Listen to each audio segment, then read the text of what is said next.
Hi, Daniel. Hi, Laura. Hi. Hey, how are you doing today? No, I'm doing fine. Doing fine. Finally, the good weather is here. It's sun. It's been raining for a couple of days, so it's always glad to see that. Yeah, just in time for you finishing your holiday, right? Yeah, exactly, exactly. That's a shame. Okay. Well, Daniel, in case anyone doesn't know, is our CTO. That means our Chief of Technology Officer. And you've been with Mantle for a while now. And I just wondered if you could say a little bit about yourself, who you are, your background, just some words about how you came to be doing what you're doing today. Well, yeah, of course. I'm economics from Denmark, both Aarhus and Copenhagen. I specialize in something called econometrics. I was always very fond of advanced mathematics in many ways. After that, I started working for a freight forwarding company where I was for, I think it was 7 years. And it was from that company I found the interest of actually programming. Everything started from having the background within finance and so on. I ended up buying 14 books from Amazon, and I read through, well, almost all of those books. And then I think it was in the first year I was there, I created my own first software, which was the contract system for ocean freights. And after that, it's been keen on just learning more and more and more of it. And being able to see how it works in terms of business life was just something that really inspired me to continue it. Yeah. After that, I went for a short while in PVC as a developer. We're there. Just back to freight forwarding after that again, and now I'm in Mantle. Yeah. Okay. So do you feel that the education that you took helps you in your development work? Because you said that you really started getting into the development, I think, after you left university. Is that correct? Mm-hmm. Yeah. But do you think the degree or the master's or whatever it was that you took is sort of, can you use that in what you do in your everyday life here and in Mantle and in previous jobs? Or yeah, of course. But again, everything started all the way from university was that I really liked Excel. Everyone's kind of talking about Excel, and I have this competitor person inside of me who wants to be the best. So I sat for many hours late just learning new things in Excel, like a real Excel geek in many ways. And I saw that I got a slightly competitive advantage in many ways, as I could solve it quite fast in Excel than many of my other fellow students. So, and again, I took that also where all the workplaces I've been before and so on. But I think also by having previous managers and both in PVC and also in Green Care as well was two great places who let you they let you challenge yourself, and they also let you have this space where you can work in something that interests you in terms of that it also affects can help the business in many ways. So I think I had the privilege of actually having many managers above me who has been in willingness to let me continue doing it. That's great. So in PwC and Green Carrier, they kind of encouraged you to use your skills, because I guess you were able to build a lot of stuff for them that was valuable in their business. You said you built a contract management system, I think, would that have been in Green Carrier right at the beginning of your career? Exactly. Yeah. So I think that again, two great places to be, and it really helped me shape in many forms the way I am today. And I think I can recognize what you're saying about Excel, because a lot of what we do now, obviously in Mantle, is trying to take often the Excel application, if you like, and make it into a proper digital application, so that it's easier for those people that are not Excel geeks to actually crunch the numbers as quickly as you. Exactly. Yeah, so Excel is a great tool because it's a great test bed, really, isn't it? Because Exactly, but again, you can exactly. But right now, it's more like I don't really like Excel. It's been too much manual. It was great for many years ago. In the 80s, in the 90s. Yeah, almost, and some into the 20s. But I think that there are so much things available that it to enhance both efficiency and productivity, and also better control and more real-time live. It is you can't work in Excel anymore. No. Although there's a lot of people who do work in it and find it to be more comfortable, and I can understand that. But looking ahead, it's make sure that you have the application that do this more real-time live and not sitting into an Excel. That it's also about sharing. People sending Excel files back and forward almost all the time. It's when you start adding the cost of all those minutes, it's quite sufficient. It is, and it's not really meant for, there is no revision control, is there? So it's very difficult if you're sending Excel sheets around the organization to actually know which is the latest one. You exactly. own Excel sheets, let alone Excel. That's always funny. Funny. You've been working a lot on this version. You believe it was the last one. Yeah. Oh, heartbreaking. And we've all been there because back in the day, as you say, when Excel was the tool, then it did give you a significant advantage because you could do a lot of things really quickly, but that meant that you poured a lot of effort and time into these great big Excel sheets that do go around the organization. And I mean, I've had it myself where I've spent literally a couple of days populating an Excel sheet with a whole bunch of numbers, and something went wrong along the way, and that some of my formulas disappeared, and it meant that I lost so much work, and there was no way to recover it, and it was literally heartbreaking because I had to start over again. So I've been there and done that, and love Excel for what it is. If you're a single person and you just want to build a spreadsheet or track some numbers, it's fine, but for an organization it's not really sufficient. So, you've been working a while in Mantle on our integration platform, which we call Unifier. So I wondered if you could maybe say a few words about how that's developing and the plans we have for Unifier. Like, what does it do? How does it give an organization an advantage if they have integrated data, which of course is what Unifier is doing? Unifier has been, we've been running for a while now. Just these days there is a launch of the web platform or the portal for it. It's been going quite good so far for us. It's been a very good product. We understand that there is a market need for it. Right now we are working on the notification systems and the branding of it. We do understand that people, usually get a lot of notifications or emails or phone call when something, if you just do when a job is done or whatever something is. But again, we focus on deviation where something doesn't go right. Then you are being notified that something needs to be done, or if you has taken action and corrected the integration on your behalf. To make it work. The other thing is that we are also launching what we call a customization branding tool inside of Unifier.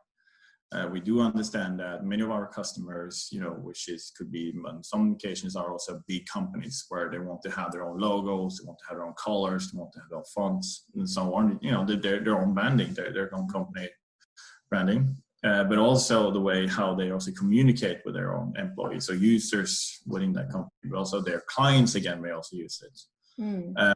We're working on a very big project now. It's actually soon finished, which is great. So now you can, you will see the Mantle when you log in and so on. We have done for some few clients, or the one we're working on now is where we created their own login, where again you have all this customization. It's going to be really great in a very, very short while. So So what we're saying is then with this notification system, we're going to try and avoid spamming people with the idea of, oh, you've just run a job, and more it's like, okay, you're going to get a message if something goes wrong, if something, if something needs attention. So that makes sense. And can you kind of explain in your perspective, how Unifier or integrations at all help the person on the ground. I mean, like we deal with these things every day, so we know that, you know, what kind of data we're pulling in and how much time it saves. But if you're just unfamiliar with integrations or data or this kind of technology, how is it helping? You know, what is it doing? How is it changing the shape of someone's daily work when you've got integrated data to use as your base of reporting or planning or, you know, decision making or whatever it is that you want to do with the data? It is, of course, efficiency, productivity, and of course control. You know, you do have less room for error in terms there are no human kind of touching it. Integration is also one of the biggest areas, is that it's extremely fast. It's it goes either into one system or puts the data into another system without any human touching it, and it comes in directly. By creating rules or by creating some sort of logic behind it, you know, you can also do a lot more else, and everything again goes quite fast. Right. You can talk about certain, for example, when the world opens up for APIs, which is of course something that is, I think there's about 20,000 open APIs in the world. If you count private APIs from certain systems, okay. you're talking about millions. Yeah. It's been the amount has more than just more than double during the last year. It's a very standard format again, which also makes it easier. You don't need to be two developers on both sides of making connection. You can do it yourself, especially if you are a developer. Of course, you know certain how things goes. That's something also we're looking into Unifier in the long run, where we want a less technical person to be able to kind of build their own integrations quite easy by using the Unifier technology. So that they're not dependent on, you know, a developer, for example. Exactly. You know, I think that there aren't many people who knows how API works, but still there is a huge demand for those type of skills. In this case, we do see that when we approach our customers with APIs and integrations and how we can resolve this, you see there's a new world opening up for them. And I think that's what API actually is. Yeah. You're talking about the recent years of app developments on your smartphones, and many of those have actually APIs in background, which make sure that you can log on to Facebook account. Again, any API kind of makes that possible. So, you know, like with Unifier then, the integration platform, we'll call it like a data hub or a data engine or whatever you want to, you know, sort of refer to it. I have lots of different pet names for it, but if we imagine it's like a platform with lots of kind of pipes or straws coming off of it, and it's sucking up data from all over the place, whether it be from the cloud, you know, or on premise, or whether it's coming in through flat files, or, you know, again, those words might be a little bit unfamiliar to some people, but the point is, if there is data, it can be got hold of, you know, or if it can be got hold of, it can be used. So when we're talking about APIs, we're talking about cloud-based software, right? We say there's more and more and more of them opening up. Are you able to give an example of what kind of data you can get through an API and what someone might do with it, for example?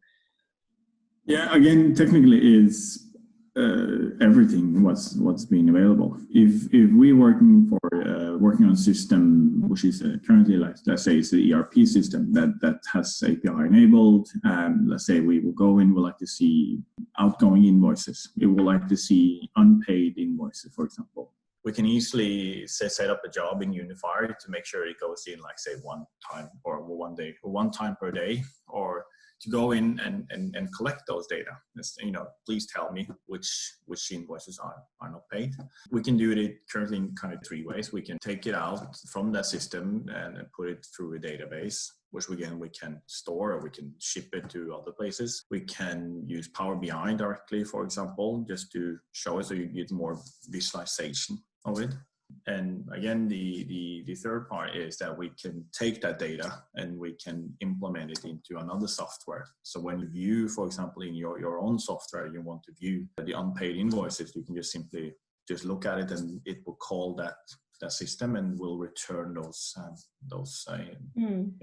Yeah, because I was going to ask you that, like someone might be sitting there thinking, why can't I just open up the accounting system and have a look and see what's unpaid? But I think your point here is that a lot of people, certainly if they're a medium-sized business, they have, say, 3, 4, 5 different types of systems. And it might be that you're generating sales orders in one, it might be that you're booking the sales invoices in another, and it might be that you've got your projects running in another. And the point is to try and bring all of this into one central place, isn't it? So yes, of course, you could in theory open up your accounting system and see what was open, or you could go and look at your sales order system and see what was used. Then you're so many different systems. Again, many of the cases that we have met in Mantle is that when we're working for customer X, Y, Z, we experience that they have one system for CRM, they have one for logistics, one for finance, and so on. And the system doesn't really talk to each other. When the person wants to get the report on sales, they have to take out from CRM. And then they want to see kind of the revenue on that customer as well. Then they have to go into the finance system and see. Then they have to sit manually and map it through Excel. And it's a very time-consuming job. There are room for errors, mismatching, where again with the logistics part of it, you may ship it wrong by simply punching wrong. So there are certain ways that API again opens up to kind of solve that issues. Either you can make sure that they talk to each other.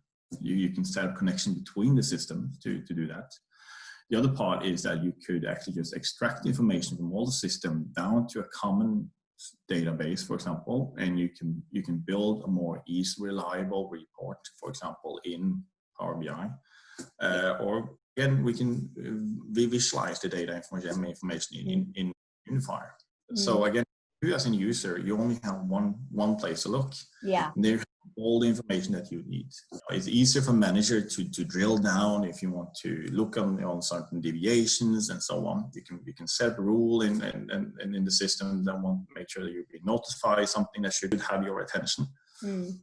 Then you're really starting to, you're focusing more on your core business and not sitting in Excel and manually dragging out the information. And I always have this belief that there aren't any systems that is one fits all. No. And I don't believe there is one great system can be really good on finance, but they're not that good on sales or not that good on logistics. Maybe you found a system that is good in 2 out of those 3, and you select that system. But again, it doesn't really mean that you have to use the other module. Because even though it's not really good, so again, you can select another system. A certain department uses certain systems and so on, but you extract the data and you build this report, or you make sure they talk to each other. Yeah. So all the departments work in a system that is really good for that department. Yeah, no, I agree, and I think I would say 99.9% of our customers have more than one system, they just do, so that's true. And I think you touched on something with the visualizations, whether it be in pure Power BI, whether it be through Unifier, where we can visualize data, whether it be through one of the other tools that we use for planning and reporting purposes. Then a lot of the customers that we come in contact with, they want to be able to take the, get a reading of the company, if you like. How is it performing? Where is it heading? How is it trending? And they want to be able to do that instantly, without having to root around and dig through mountains of data and information, because it goes out of date so quickly, doesn't it? So if you spend a couple of days putting a report together with some key performance indicators and some trends, and that showed you how things were at the end of last month, which now may be 2 or 3 weeks away, it means nothing about how things are today. Dashboards with the visualizations, you're able to kind of get these readings really, really quickly, but that means the data needs to be coming in really regularly, as you say, live or near live. So that's a really important point. Why do you think that that we are finding that there is so much work to do here? I mean, it's a pretty specialized job, isn't it? You know, you said we're trying to build Unifier to make it simpler to make integrations for the end user, but right now, you know, it's pretty difficult to capture data from the cloud or from on-premise or wherever it is that the data is. It's just not easy, is it? So do you think that it's wise or important for people to maybe come and, you know, hire an external consultant to do this kind of work, you know, because it's pretty specialized? What do you think? I think that where many companies kind of fail is that they're trying to do everything themselves. Trying to hire this person to do this job, and you know, they say, well, we will do it ourselves, we build it ourselves. But again, usually the result of that is the project usually takes way longer time. It's more expensive. You are losing your focus away from kind of focusing on your business and what you're doing. I think that it is important to have many specialists when you're really doing this job. It is a technical job, but again, what we want to accomplish with Unifier is that it is easy for other people to more or less do the same thing without paying a lot of money. I think that will be, in the long run, you know, because APIs open up for so many options and so many features and so much flexibility in it, that it will just continue to grow, and businesses will have to, in some way, they have to be more involved into it. And it comes down to finding a reliable partner and actually doing that. Yeah, because you're right. Things are not going to get slower or smaller, are they? They're going to get faster and bigger. So faster and bigger, exactly. Yeah, exactly. And you know, that question, it probably sounded like a bit of a leading question, like, why should you come and hire Mantle? And of course, it sort of works. But, you know, I think the point is that when we're working on projects with customers, we're often working with other specialists as well. You know, for example, specialists in the ERP, like the economy system, you know, screwing that thing together is an art in itself. So we're often working alongside an IT department, maybe an ERP provider. There's us obviously doing integrations. So it's not just one partner you potentially need. I mean, if we look at Mantle, we have other partners. We have an accountant to do our accounts. We have a marketing company to do our marketing. You know, we have a lot of different specialists around our ecosystem. And I think it's putting that together is the trick, isn't it? Exactly. I think it will be not wise if we go out and say that use like specialists for certain specialist jobs if we are not doing it ourselves. Exactly. Yeah. It is about the same as when we also chose, you know, a marketing company, is that we were true to ourselves, and we just said that, you know, this is not our area of expertise. We know something, but if we want to really, you know, gain high return on our investments, you know, we need some specialists to do it. Yeah. Maybe you feel like, oh shit, that is a lot of money, because it is usually a bit high cost there. But cost is much higher when everyone is trying to believe that everyone, you know, we have it in-house, we're a specialist in every area. Yeah. It's a hidden is more expensive, and you struggle to get to the end zone. Yeah, no, it's frustrating and it's time consuming. And as you say, there's a cost to everyone's time, whether it's internal, external, you know, so at the end of the day, it doesn't necessarily pay to try and do these things in-house. So, and I think one of the motivations for starting Mantle anyway was that, you know, me as a chartered management accountant, so, you know, I love to work with numbers and have done my whole career, but I realized, you know, along the way that my ability to actually report and to do my job was significantly reduced because of the fact I couldn't quickly get hold of the data. And it has been a bugbear for many years, until I got to the point where I thought, okay, now we have to solve this. Now we have to make a company for small, medium-sized businesses that can actually offer these kind of services. So now I've kind of hopped onto the other side with the technology. Albeit, you know, I'm not doing the development thing. But you know, it was for this very reason. So I think, you know, it's fun to be in this world. It's fun to be working with developers and building Unifier and, you know, all the things that are happening in Mantle. So what about non-cloud based data? We're able to collect data, as I said earlier, from all sorts of systems, aren't we? So if it's not cloud, if it's not an API, that doesn't prevent us from getting it normally, does it? Like, we can get hold of more or less anything if it's available and use it. Exactly. There are the cases again where one we're working on now is where we see that it's not possible to get some sort of integration. There's not an EDI. Everything is just locked. Again, I look at RPA. Robotic process automation, right? Exactly. For I look at it as a substitute for integration. I always believe integration is supposed to be, well, it is more reliable, more efficient in so many ways. But RPA is a good tool to use if it's not possible to do an integration. Right. We are certified RPA in Mantle.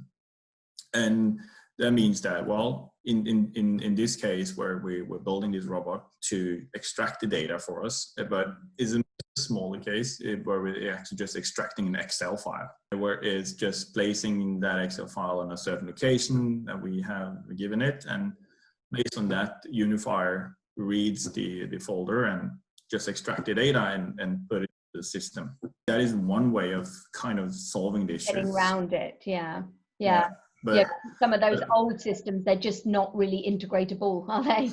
As you say. No, there is no, exactly. And in many ways, the other case where we've been to them, we have to, they don't provide integration. They only provide us an access to the database, for example.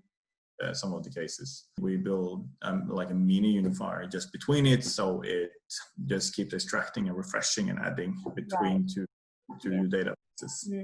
For the end user, though, they wouldn't really notice the difference, would they? All they would know is, oh, look, there's my data, wonderful. Exactly. Exactly. That is our job. To make sure that happens.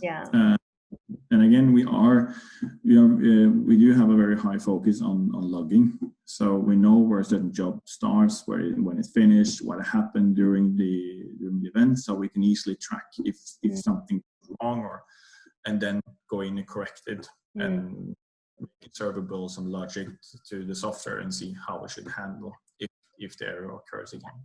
So that's what we do with our alarm center, right? That's kind of monitoring and seeing, okay, because with the best will in the world, things do stop up, don't they? And if it's a business critical integration with a very high level of or high number of transactions, it can't really afford to stop and wait for someone to notice it the next day or whatever. Exactly. Again, the alarm center is kind of the heart of everything. If it stops, all the integration also dies. Yeah. And again, it also tells us when something is wrong.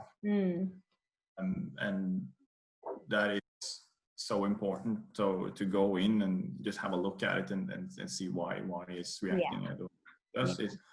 Many of the cases, it's been very simple. It's been usually someone has changed a password or a username or something like that, or has moved access and so on. It's so small issues. Like mundane but critical. Exactly. No, well, that's cool.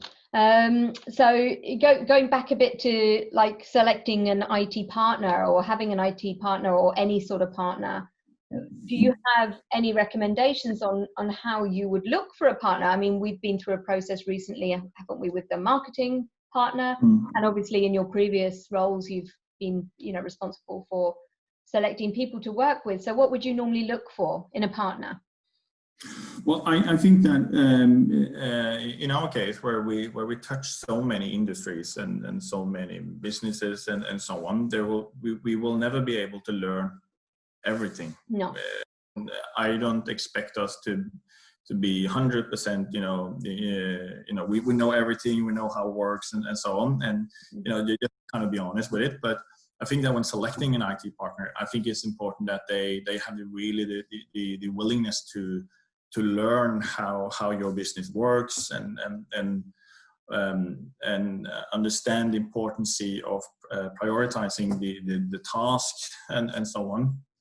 But again, we do also touch a lot of sensitive information. I believe that by having a high degree of integrity is our success in so many ways. Yeah. I think that, by having those three areas, I think that is a very good start of building a partnership with. Yeah, no, you're right. And I think it's the same, in any, maybe not even an IT partner, but any kind of partner, it's that, do you feel that they have your back? Do you feel that they're going to take ownership of you and your challenge or whatever it is, your task? And that's, I think it's about the people, it's about the connection more than anything else, isn't it? It could be a big company or a small company, but it's like, is there a dynamic here? Like, can we work together? Because it's a lot about collaborating, isn't it? And being on the same team for a while, even though we're in different companies, it doesn't make any difference. We're still working to the same goal, aren't we? So, okay. What do you think is the best, or makes the best kind of IT projects? What is it that makes something a success versus not so much? Well, yeah. Anyway, I think that when we are kind of looking at it is that I have this what we call it, this area almost, right? So if you have the customer here and you have us here, what usually happens when we go into certain meetings, the customer comes in and explain absolutely everything and understand and believe that we understand everything, but we haven't even approached the middle yet. No. And what usually happens, or what may happen, is that there is a clash of expectations and so on. And by having this workshop that we usually have with our clients to begin with, where we try to tighten so we are more aligned, then it's easier to go in and we understand what we want to accomplish and so on. We also ask them to make sure that everything from use access is ready. They have made all of those and provide us with those details. Are good on agreeing on deadlines, and we have this expectation again aligned. I think that is very, very important. So usually what happens when something goes wrong, we haven't met in the middle yet to get the customers, and we are usually so far that area between is what's usually caused some frictions, and it may cause a lot of bad behavior. Okay. What do you think is the best way of minimizing that gap? Is it regular meetings? Is it picking up the phone and speaking every day? Like, what would you recommend just to make sure that gap is as small as possible? Because as you say, the customer is always going to know their own business and their own mind better than anyone else. There's no doubt about that. Exactly. What we usually do is when we have this workshop, right, we draw this process map on what needs to be accomplished, and we know which systems we're talking about. Many of them we do already have a high level degree of knowledge about as well, so we know what needs to be provided to us in order for us to connect, for example. I think that, again, in order to close that gap, it is by going through again the same process map that we do. You break it down and you break it down and you break it down to our to break it down to. And doing that, we do create certain small tasks with a short deadline on it, but there are easy, sufficient tasks, which again goes up to the bigger task. Yeah. In that sense, we are able to be more aligned with the expectations on what needs to be done. Yeah, no, it's a good point. So it's breaking down the big picture into mini milestones, then even smaller kind of activities, and then getting it all the way down to the task level and delegating out, to the right people with the short deadlines so that things don't drag, because everything has a knock-on effect, doesn't it? So, Exactly. Yeah, no, that's a good point. So, what are our vision and our values in Mantle? This is an ongoing conversation, isn't it? Because we're developing our vision and our values, but they've been sort of relatively steady for quite a while. It's just the words we use that change. Daniel. We believe that it's the company culture is really critical, right? We're a small company. We're building up our business slowly, and we're trying to build our business around a set of values. And we would think it's very interesting to know the values of our customers as well when we start working with them. But small test here. Would you like to tell me what our values are? We have three letters. Yeah. We have foot or foot in which is for fun, Yeah. ownership, and teamwork. Fun, ownership, and teamwork. That's right. And do we have fun every day? Yay!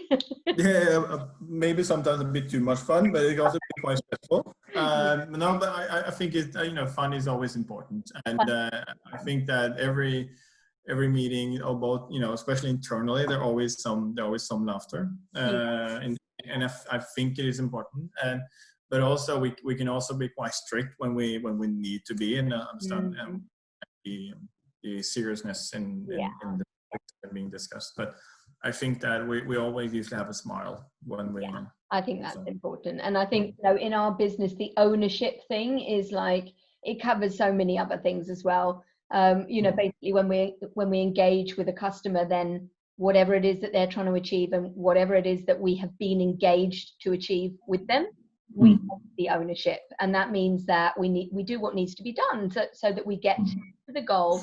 And it's not always linear, like you have to wiggle sometimes, things that come along that you can't anticipate. Exactly.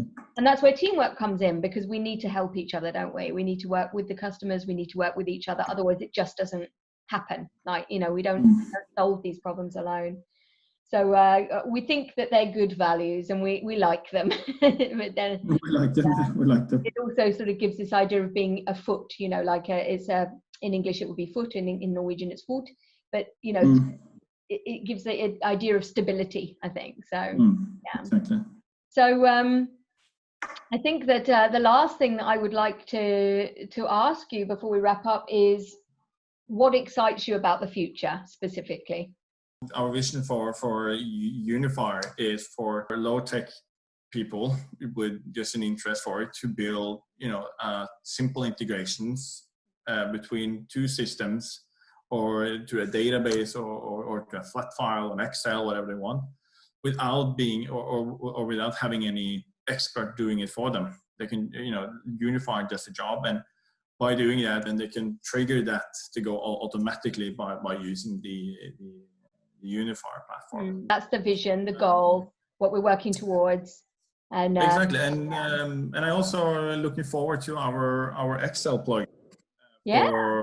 For Unifier, which has come along quite good. Yeah, that's right. Yeah. We are in the testing phase of it, and it will enable people to directly communicate through their Excel spreadsheet, their ERP system, and getting all the data out in certain Excel, which again should be quite easy to use, for example, in the desktop version of Power BI.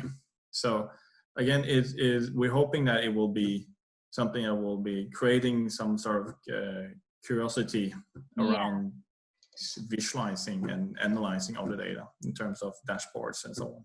And we've set this up at the moment against Scandinavian, or Norwegian more specifically, economy systems. Do you want to mention which ones we've set it up for?